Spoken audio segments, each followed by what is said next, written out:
پڑھیں اللہم صلی علی سیدنا و مولانا محمد وعلی آل سیدنا مولانا محمد بارک وسلم صلاۃ و سلام علیک یا رسول اللہ صلی اللہ علیہ وسلم۔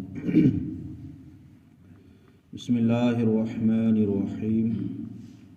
وما علمناه الشعر وما ينبغي له ان هو الا ذکر وقرآن مبین۔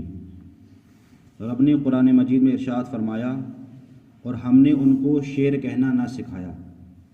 شعر کہنے سے مراد مطلب رسول اکرم صلی اللہ علیہ وسلم کی ذات ہے۔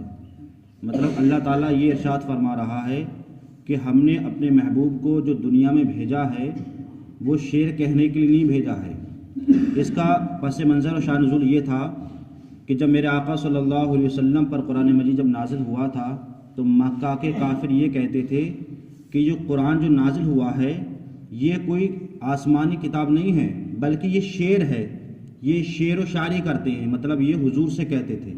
تو اللہ تعالیٰ نے اس آیت کریمہ کو نازل فرمایا کہ ہم نے ان کو شعر کہنا نہ سکھایا، وما ينبغي له، اور نہ ان کی شان ہے یہ کہ وہ شعر کہیں، کیونکہ اکثر جو شعر و شاعری ہوتی ہے اس کا تعلق جھوٹ اور کذب سے ہوتا ہے، سچائی سے بہت کم ہوتا ہے۔ اس لیے میرے آقا صلی اللہ علیہ وسلم جو دنیا میں تشریف لائے ہیں وہ نہ شعر کہنے کے لیے آئے ہیں نہ شعر سکھانے کے لیے آئے ہیں، بلکہ وہ جو آئے ہیں وہ کس لیے آئے ہیں؟ ان ہوا الا ذکر و قرآن مبین، مگر نصیحت روشن قرآن سے۔ مطلب جو لوگوں کو وہ نصیحت دیتے ہیں وہ اپنی طرف سے نہیں دیتے ہیں، جو قرآن میں اللہ نے نازل فرمائی ہے اس قرآن سے وہ لوگوں کو کیا دیتے ہیں؟ وہ نصیحت دیتے ہیں۔ اس کے بعد رب نے ارشاد فرمایا کہ لِيُنذِرَ مَنْ كَانَ حَيًّا وَيَحِقَّ الْقَوْلُ عَلَى الْكَافِرِينَ، کہ اسے ڈر سنائے جو زندہ ہوں۔ مطلب اللہ تعالیٰ سے وہ ڈرتا ہے کہ جس کا دل زندہ ہوتا ہے۔ انسان بظاہر تو زندہ ہے لیکن جن کے دل مردہ ہو چکے ہوتے ہیں تو ان کو آپ کتنی بھی نصیحت کرو، کتنی بھی نیکی کام کرو، کتنی بھی اچھی بتاؤ، جب ان کے دل مردہ ہوتے ہیں تو وہ کسی بات پر کان نہیں دھرتے ہیں۔ لیکن جن کے دل زندہ ہوتے ہیں تو وہ ہر نیکی پر عمل کرتے ہیں اور ہر برائی سے ڈرتے ہیں۔ وہی قرآن فرماتا ہے کہ اسے ڈر سنائیں جو زندہ ہو۔ اور کافروں پر بات ثابت ہو گئی ہے، کیا ثابت ہو گئی ہے؟ کہ اگر وہ ایمان نہیں لائیں گے تو آخرت میں ان کے لیے جہنم کا عذاب کیا ہے؟ تیار ہے۔ اس کے بعد اللہ تعالیٰ نے اپنی کچھ نشانیاں ظاہر فرمائیں جو لوگوں کے لیے ہیں۔ وہ کیا ہیں؟ قرآن میں رب ارشاد فرماتا ہے اولم یروا انا خلقنا لهم مما عملت ایدینا انعاما فهم لها مالکون، اور کیا انہوں نے نہ دیکھا، مطلب لوگوں نے، کافروں نے نہ دیکھا کہ ہم نے اپنے ہاتھ کے بنائے ہوئے چوپاہے ان کے لیے پیدا کیے تو یہ ان کے مالک ہیں۔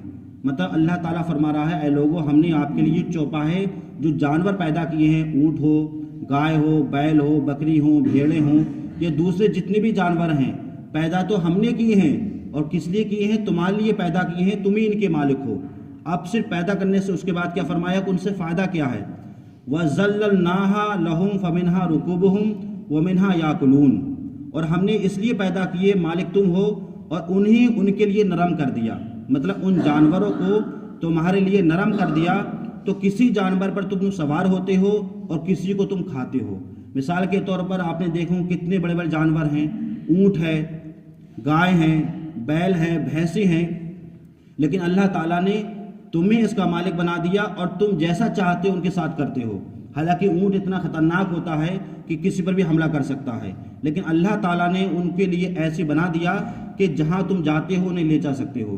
اب اونٹ سے کتنے فائدے ہیں؟ پہلے کے زمانے میں لوگ اونٹ پر سوار ہوتے تھے، اونٹ سے مال لاتے تھے، اونٹ سے پانی پہنچاتے تھے۔ اب اس کے بعد پھر کبھی کبھی اس پر سوار ہوتے تھے، کبھی کبھی اس کا پھر گوشت بھی کھاتے تھے۔ اور کچھ جانور ایسے ہیں کہ تم اس سے نفع بھی لیتے ہو، اپنے کھیتوں کو جوتے ہو۔ آج کی بات نہیں، پہلے کے آپ زمانے کو دیکھیں، لوگ جانوروں سے کام لیتے تھے، لوگ جانوروں سے پانی مطلب کنوؤں سے نکالتے تھے، لوگ جانوروں سے ہی اپنے کھیتوں کو جوتے تھے۔ بے شمار آپ کام دیکھیں، جتنے بھی کام ہیں سب جانوروں سے لیے جاتے تھے۔ تو یہ بھی اللہ کی ایک نشانی ہے کہ اللہ نے ہمیں جو جانور پیدا فرمائے ہمارے لیے، انہیں ہمیں مالک بھی بنا دیا اور ہم جیسا چاہتے ہیں ان سے کام کراتے ہیں، چاہے ان سے پانی ان سے کنویں سے نکلوائیں یا ان سے کھیت جوتوائیں یا کچھ بھی کرائیں۔ اب اس کے بعد ہم کچھ جانور ایسے ہیں وَمِنْهَا يَأْكُلُونَ، اور کچھ ایسے ہیں جن کا ہم گوشت کھاتے ہیں۔ مثال کے طور پر ان سے کام کرایا، اب جب بڑھاپے کو وہ پہنچ گئے تو ہم اس کو ذبح کرتے ہیں، اس کا گوشت کھاتے ہیں۔ اب گوشت کھانے کے بعد اس جانور سے کتنے فائدے ہیں.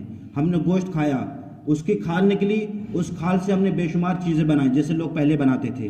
اس کے بعد جو ہڈیاں ہیں اس کی بے شمار چیزیں بنتی ہیں. اس کے بعد اس کی جو بال ہوتی اون کے، اس سے سویٹر وغیرہ اور جرسی وغیرہ بنتی ہیں.